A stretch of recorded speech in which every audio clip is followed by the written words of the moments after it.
So it was one of those emails that you just can't stop reading. It goes on, and your eyes just get wider, and your mouth drops, and it just completely warps the fabric of space and time. And here's what it was. I had just recently come out with the GitLamp documentary, a documentary about text adventures. And so I had a whole bunch of people who were sending me ideas and reactions related to text adventures. But one guy, he had an idea, and he kind of laid it all out there for me. It was the idea that we could bring back Infocom. Infocom being the #1 dominant voice of text adventures in the 1980s. It had gone out of business effectively in 1987, although it hadn't closed doors until the early 1990s, and he wanted to bring it back. I told him the idea was utterly doomed. This is Jason Scott. You're listening to the Jason Scott Talks His Way Out of It podcast, a podcast about technology, history, and getting myself out of debt. Thanks to Jeff Atwood, Daniel Boyd, Brenda Romero, and the hundreds of other supporters on Patreon and elsewhere who are helping me get out of debt. The idea that this fellow was writing to me about was grandiose, to say the least. It centered around the idea of creating another Infocom product. Infocom products like Zork and Deadline and Trinity and Hitchhiker's Guide to the Galaxy were legendary. Everybody who lived during that time thought that it was one of the finer uses of a computer. At least they had a strong opinion one way or another. And he wanted to bring that glory back. He pitched it this way. There'd be crowdfunding, of course. People would pitch in and have different levels. And a super team would be put together of original Infocom implementers. People like Steve Moretsky, Stu Galley, Mark Blank, Mike Berlin, Dave Lebling, Brian Moriarty, Hollywood Dave Anderson, Amy Briggs. They'd all be brought together, and there'd be an event, kind of a dinner, where there'd be a large table with all of the imps at it, and there'd be other tables too. People would be talking and chatting, and the implementers, over dinner, would start to sketch out some idea for a game. You know, they'd pitch it. And if you were at a high enough tier, I mean, paying lots of money, you could be sitting at that table listening to this magic happen. This is when I knew this pitch was kind of going to be different. And then all of these implementers would then work with a staff, and they would put together a true and honest Infocom game designed from the ground up to capture the previous glory. And a deluxe package with feelies and maps and all of the accoutrement of an original Infocom game would be made available in physical form. And then, depending on your tier, you would get copies of this or play it online. You know, it would be in every single way like you reached into a time machine and pulled out a brand new Infocom. You have to give him credit. That's out-of-the-box thinking. Now, the reason I think this idea is utterly doomed is because there's a very specific environment that programs like games are made in. They are highly creative endeavors, and the games that are made in one part of one's life are different than the games you'll get later. You know, not unlike writing or music or really any kind of creative act.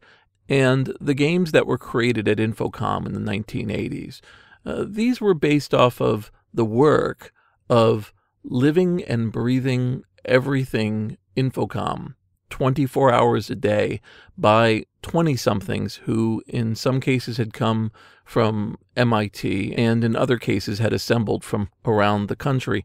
And these folks, I can't stress it enough, made Infocom the center of their lives.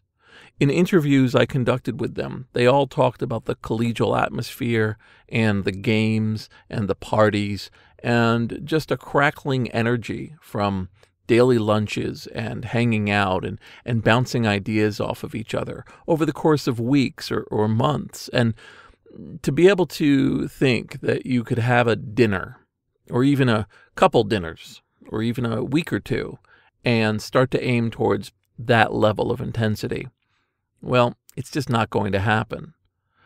There were attempts, by the way, to bring back some of the Infocom magic. Very specifically, there's one that's basically the dream version of what was being proposed here. It's called Zork, the Undiscovered Underground. It was created by Berlin and Blank, which was Mike Berlin, Mark Blank, and a staff who would work out their ideas. As I understand it, the way that the Undiscovered Underground was created was basically a series of phone calls. Two implementers would be made available over the phone, and they could be called for text and writing and whatever came off the top of their heads while staying at home, seeing their families, living a different life. But somebody would call them up, ask them Zork questions, and then they would kind of give answers.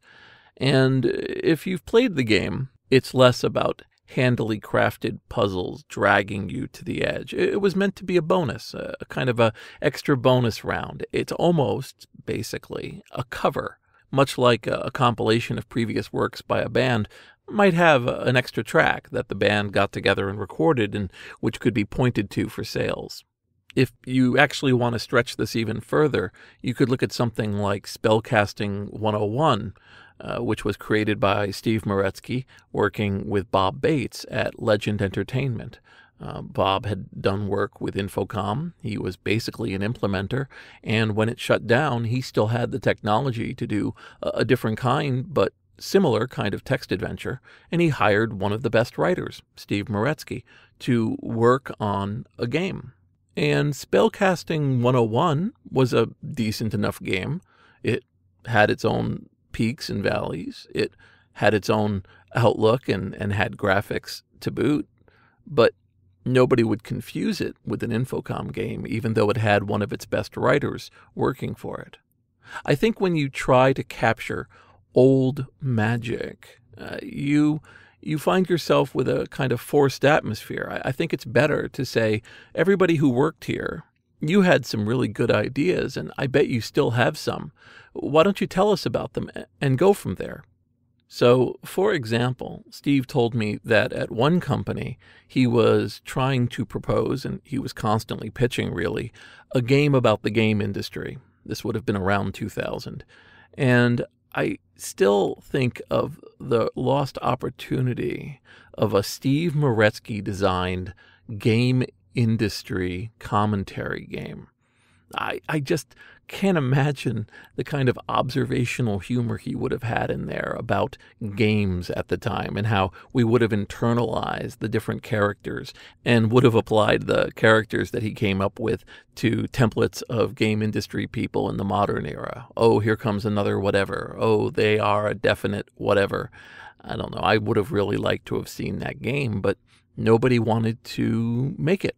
I was listening to a podcast a little while ago where one of the people there who creates a bunch of stuff people know talked about how many different projects were proposed and went through the ringer and then just were dropped. And they had all the potential to be as good as anything you might see or experience, but the stars don't align, somebody isn't available, they're not able to get the funding they need at that exact moment, and it just falls and disappears, and maybe a few pieces from it are used later. This is something that happens all the time, and of the Infocom implementers, a notable amount kind of stopped making games. They kind of moved on to other worlds involving academia or writing or different kinds of educational systems, or straight-up programming. They got a different life, and there were only a handful who stayed in the games industry. And some of those folks are ones that people just didn't know about as much. people like Mike Dornbrook, who had really been instrumental in the success of Infocom, but didn't write a single game. He was Steve Moretsky's roommate. He was the one who introduced Steve Moretsky to computers and text adventures being a thing. He was the one who came up with the InvisiClues. He had come up with a lot of the ideas that people think of as Infocom. And he went on to work on the Rock Band series of games. In fact, the success of that company's work probably really applied to the fact that he had seen some of the problems that had occurred with Infocom towards the end and the acquisition by Activision, and he didn't want to repeat those. But, even with that amount of warning and experience, there was still a lawsuit. He was still involved in a whole bunch of mess and problems towards the end as just two companies dealt with each other after acquisition. Steve Moretsky stayed in games. He's continued to do lots of wonderful work. Much of it is aimed towards simpler games, puzzles, one-off creations. And of course, now he's more of a manager, but, he kept in it. This was an industry that he loved working in, and he's continued to do it. Bob Bates just had a Kickstarter and created a game called Thaumastery. It's meant to be evocative of the original Infocom. It's out there. It exists. He got crowdfunded. He released it. He's continuing to update it, improve it, do all the great work. So if you want to see what the modern Infocom era would have been, I think we're there. It's just one of those tropes that I encounter a lot, where people look at the pieces of a game or computer experience and they want to bring it back. And bringing something back isn't just a matter of cloning some of the pieces and providing them as they were and then saying, ta-da! I mean, we are a different species than when we started out. We experience machines differently. Our world is wired differently. It's a really fascinating time to be alive, and it's kind of been that way all my life. It's just not the same kind of world, and just wholesale bringing together what used to be and thinking that that's the end of it. It's so much more than that. In just a short time, I'll be going out to Kansas Fest, which is the Apple II conference I attend every year. I love that place. And the reason I do is because there's such a beautiful mix of this 40-year-old machine combined with people bringing new sensibilities and new ideas into it. It doesn't feel stale or nostalgic or putting a rose-colored filter on the way things used to be. It's actually a kind of combination sandwich of new, classic, and old. It's all in every single way a living, thriving community. I really enjoy spending time with them, and every year it re-energizes me. After the Infocom wave, there was an entire other world of interactive fiction creators and writers, and they survive to this day creating new works, and they've been adapting to different technology. There's programs like Twine that make creating text adventures, or at least interactive pages, into something pretty easy where you focus on what your idea is more than getting the coding just right. It's thriving, it's engaging, it's winning interactive fiction awards. There's been a lot of studies about what made Infocom great and what worked, but that stuff won't work now. I really don't think it will. I mean, if you play in it, the tropes have been explored. People have found what they like and they don't like. That said, there is one aspect of the modern world that really excites me. And that's the proliferation of beautiful, complicated game engines. These game engines are coming out from all sorts of vendors, and they get a lot of the work done. They figure out the networking, the graphics, the interaction with mobile, with consoles. They aren't perfect. You always have amounts of programming to do and edges to sand off. But a creator, somebody who has an idea, a thought, they can start working in this environment knowing that a lot of the really painful, low-level work that was the hallmark of early 1980s and 1990s programming, it's gone. You don't have to wonder about sound card settings or whether the graphics are going to fit or whether things are running right. There's an entire engine there to support you. And to be able to port it to different hardware and different consoles, you can focus entirely on your game idea. There's families of games out there that never would have existed in a million years, or at least wouldn't have the quality and the polish that they do now, were it not for these game engines, new and old, commercial and free, available right now to tinker with. My favorite moment with computers, and I mean, I have so many moments that matter to me. My favorite moments are downloading a tool and messing with it, finding out that something can add textures or create physics or interact with two different things and let me experiment with what that linkage is, and then going through it and then putting it out again. Even if I never create something finalized and polished and go through those levels of iteration, that joy of putting my hands into an environment and a tool and playing with that wonderful, wonderful place for a little bit and forgetting the world around me. I felt it when I played with BASIC in the 1980s. I felt it when I worked with Werkzeug, a demo creation tool by Faubrousch. I felt it when I've worked with Blender 3D or messed with a little tiny physics engine that I've now completely forgotten the name of, or another that I've forgotten the name of, which allowed you to interact with pixel art and do physics on a pixel level. These little toys that become tools, that become vehicles for imagination.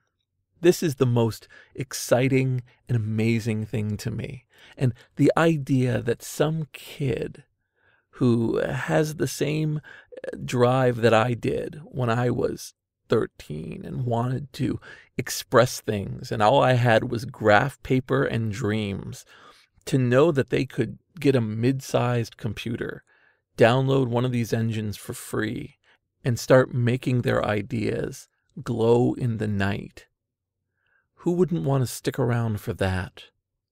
What a joy to think that maybe 20 years after something they make, people will wish they could crowdfund a dinner to listen to this person talk about how they made the game, what it meant to them, and why they'd love to do it again one more time. You've been listening to the Jason Scott Talks His Way Out of It podcast. Thanks to James Bighoyanu, Sam Johnston, and the hundreds of other supporters who have helped make this podcast possible. I was out in California and I started to feel a little funny. And it could probably be described as a little bit of a numbness on the left side, which unfortunately does set off a bunch of triggers as to things I should do. And I walked into an emergency room, got myself checked out, and nothing was obvious. Nothing's a big problem. And I've gone to see my primary care physician since, and we'll keep working on it. But there was a time when, even if I felt supremely weird, I would have been terrified of setting foot in an emergency room. The thought of the costs, the thought of having to pay those back, the thoughts of all the ways that could have ruined me a different way, and the risks that I would have put myself in, those have been gone. I take my health seriously, and thanks to this podcast, I don't mind throwing another few $100s down just to ensure I'll be around a little while longer. So thank you so much for that ease of mind.